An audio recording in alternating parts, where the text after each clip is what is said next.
ఖమ్మం నగరంలో అభంశుభం తెలియని మైనర్ బాలికపై జరిగిన అమానుష అఘాయిత్యం హత్యాయత్నం పట్ల రాష్ట్ర వ్యాప్తంగా తీవ్ర ఆగ్రహావేశాలు వ్యక్తమవుతున్నాయి. ఈ నేపథ్యంలో ఈ రోజు హైదరాబాద్ పంచగుట్టలోని నిమ్స్ ఆసుపత్రిలో అత్యవసర విభాగంలో చికిత్స పొందుతున్న బాధిత బాలికను బీజేపీ తెలంగాణ రాష్ట్ర ఉన్నత స్థాయి ప్రతినిధి బృందం పరామర్శించింది. బాలికను పరామర్శించి ఆమె ఆరోగ్య పరిస్థితిని అడిగి తెలుసుకున్న అనంతరం డాక్టర్ మేకల శిల్పారెడ్డి మాట్లాడుతూ ఈ ఘోర ఘటన అత్యంత బాధాకరమని అన్నారు. కాంగ్రెస్ పార్టీకి కేవలం ముస్లింల ఓట్లు సీట్లు కావాలని ఆశిస్తోందని, అందుకే నిందితుడు ముస్లిం కాబట్టే కాంగ్రెస్ ప్రభుత్వం నిమ్మకు నీరెత్తినట్లు వ్యవహరిస్తూ అతనిపై యాక్షన్ తీసుకోలేదని తీవ్ర ఆరోపణలు చేశారు. ఇలాంటి ఘటనలు మళ్లీ జరగకుండా రాష్ట్ర ప్రభుత్వం కఠిన నిర్ణయాలు తీసుకోవాలని, ఫాస్ట్ ట్రాక్ కోర్టుల ద్వారా అయినా నిందితుడికి వేగవంతంగా శిక్ష పడేలా చూడాలని డాక్టర్ మేకల శిల్పారెడ్డి డిమాండ్ చేశారు.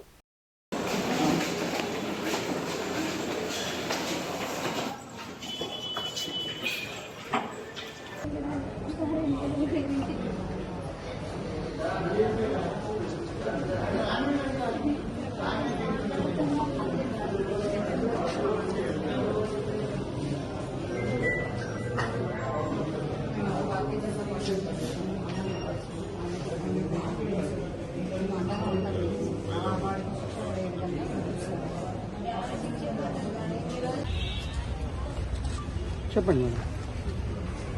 4-5 days బ్యాక్ ఏదైతే 4-5 రోజుల క్రితం ఏదైతే ఖమ్మంలో 12 సంవత్సరాల పాపపై జరిగిన అఘాయిత్యానికి ఈరోజు మేము రాష్ట్రం తరఫు నుంచి మా జనరల్ సెక్రటరీ గౌతమ్ గారు, అలాగే మా ట్రెజరర్ గారు, మా ఖమ్మం డిస్ట్రిక్ట్ ప్రెసిడెంట్ గారు అందరూ కూడా ఇక్కడ రావడం జరిగింది. అలాగే మా మహిళా మోర్చా కార్యకర్తలు అందరూ కూడా ఇక్కడ రావడం జరిగింది. చాలా బాధాకరం. నేను అమ్మాయిని వెళ్ళి చూశాను యాజ్ అ డాక్టర్గా. అమ్మాయి ఎంత ట్రామాతో ఉంది అంటే, నేను వెళ్ళి జస్ట్ ఇలా ముట్టుకుంటే తను ఉలిక్కి పడి ఎవరు నా దగ్గరికి రావద్దు అని అంటుంది. అంటే అంత ట్రామా ఫేస్ చేస్తుందని అర్థమవుతుంది. పాపకి ఏమి తెలియదు. మల్టిపుల్ ఫ్రాక్చర్స్ ఉన్నాయి, hand fractures, rib fractures, multiple fractures. అంటే ఆ ట్రామా చూస్తుంటే ఆ చిన్న 12 years అమ్మాయికి అసలు ఏమీ తెలియదు.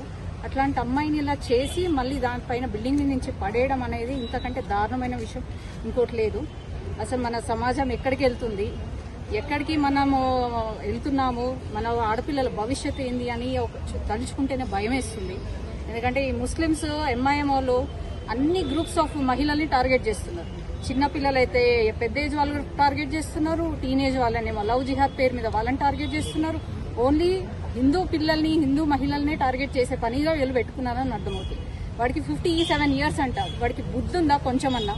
వాడికి 2 ఆడపిల్లలంట, 27 years 26 years ఆడపిల్లలంట. వాడికి ఎవరైతే గౌస్ అనే వ్యక్తికి మనవరాళ్ళు కూడా ఉన్నారంట. మనవరాళ్ళు ఏజ్ ఉన్న ఆడపిల్ల, చిన్న ఆడపిల్ల మీద అఘాయిత్యం చేయడం అంటే ఎంత దారుణమైన విషయం ఇది. అతనికి ఆల్రెడీ రౌడీ షీటర్ అని ఖమ్మంలో ఉంది. ఇదివరకే ఒక నెల్లూరు నుంచి ఒకటి వలసగా వచ్చిన కూలి ఆ చిన్న పాప మీద కూడా అత్యాచారం జరిగింది. ప్రభుత్వం కావాలనే వీళ్ళని కప్పిపుచ్చడం చేస్తుంది. అతనికి ఏ శిక్ష పడకుండా ట్రై చేస్తుంది. ఇట్లాంటి ఆల్రెడీ ఒక ఇన్సిడెంట్ 2-3 జరిగినప్పుడు ఇంకా కూడా యాక్షన్ తీసుకోకుండా వాడిని నిమ్మలంగా కూర్చోబెడుతున్నారంటే అక్కడ ఒక్కసారి ఆ తల్లి ఆవేదన చూడాలి. తల్లి కింద మీద అవుతుంది. అంటే ఏం చేయాలి నా పాపని నేను తీసుకుపోయి? లైఫ్ లాంగ్ బెడ్ రిడన్ ఉంటుంది. స్పైనల్ ఇంజరీ అంటే లేవలేని పరిస్థితి. కాళ్ళు 2 లోవర్ లిమ్స్ 2 పారలైజ్ అయి ఉన్నాయి. ఏం చేయాలని అన్న పాప నేను ఎట్లా బతికించుకోవాలి, ఎట్లా చూడాలి, నేను ఒక కూలీని ఎట్లా చేయాలని పాపం ఆవేదన పడుతుంది. అమ్మాయి వాళ్ళ తల్లి ఆవేదన పడుతుంది. అసలు ఏం చేస్తున్నారు ఈ ప్రభుత్వం? ఏం చేస్తుంది? రోజుకి 5 పోక్సో కేసులు మన రాష్ట్రంలో రికార్డ్ అవుతున్నాయి. రికార్డ్ అయ్యేటివే పోక్సో కేసులు 5. 2025 నుంచి పోల్చుకుంటే 563 పోక్సో కేసులు మాత్రమే మన దగ్గర రిజిస్టర్ అయ్యాయి. అంటే ఏం చేస్తున్నారు ప్రభుత్వం? ఏం చేస్తున్నారు? ఇండియా మొత్తం పోక్సో కేసు 9% అయితే ఓన్లీ తెలంగాణలో మాత్రం 15% ఉంది. అంటే మన రాష్ట్రం నిమ్మకు నీరెత్తినట్టు ఎవరికి ఏమి చేయకుండా మన సీతక్క గారు వచ్చి పరామర్శించి వెళ్లారు. తర్వాత పాప భవిష్యత్ ఏంది, లేకపోతే రానున్న రోజుల్లో ఆడపిల్లల భవిష్యత్ ఏంది అని ఒక్కసారన్నా వాళ్ళు రివ్యూ చేశారా? లేకపోతే ఈ అమ్మాయికి జరిగినట్టు ఇంకో అమ్మాయికి జరగొద్దు అని ఏమన్నా కార్యాచరణ తీసుకున్నారా? ఎటువంటి కార్యాచరణ ప్రభుత్వం నుంచి లేదు. ఇప్పటికీ కూడా స్టాటిస్టిక్స్ తీసుకున్నట్లయితే 22% క్రైమ్ రేట్ ఇంక్రీజ్ అయింది. అయినా కూడా మేమేమీ చెయ్యము, మేము నిమ్మలంగా ఉంటాం. ఎంఐఎం సీట్లు మాకు కావాలి, ముస్లిం వాళ్ళ సీట్లు మాకు కావాలి, ముస్లిం వాళ్ళ ఓట్లు మాకు కావాలి అన్నట్టు కూర్చున్నారు. కానీ అతని మీద ఇంతవరకు యాక్షన్ తీసుకోలేదంటే ఎంత దారుణమైన పరిస్థితుల్లో మన ప్రభుత్వం ఉంది. వెంటనే అతనికి ఎన్కౌంటర్ చేయాలి. ఏదైతే ఇంత ముందుకు ఒక డాక్టర్ కేసులో మన తెలంగాణ పోలీసులు వ్యవహరించారో వెంటనే వాడిని ఎన్కౌంటర్ చేయాలి. ఇట్లాంటిది జరగకుండా ప్రభుత్వం కూడా నిర్ణయాలు తీసుకోవాలి. ఎందుకంటే మన దగ్గర ఫాస్ట్ ట్రాక్ కోర్ట్స్ ఏవి పనిచేయట్లేదు. ఫాస్ట్ ట్రాక్ కోర్ట్స్ పనిచేసినట్టయితే ఇట్లాంటి వాళ్ళకి ఇమీడియట్ గా శిక్ష పడుతున్నట్టే ఇంకొకరు భయపడతారు ఇట్లాంటివి చేయడానికి. అసలు ఒక్కసారి ఆ పాపని చూసి ఏడుపు వస్తుంది. అంత యాజ్ అ డాక్టర్ నాకే ఏడుపు వస్తుంది. అంటే హౌ మచ్ ట్రామా, ఎంత ట్రామా అమ్మాయి ఫేస్ చేస్తుంది అనేది మీరు అర్థం చేసుకోవాలి.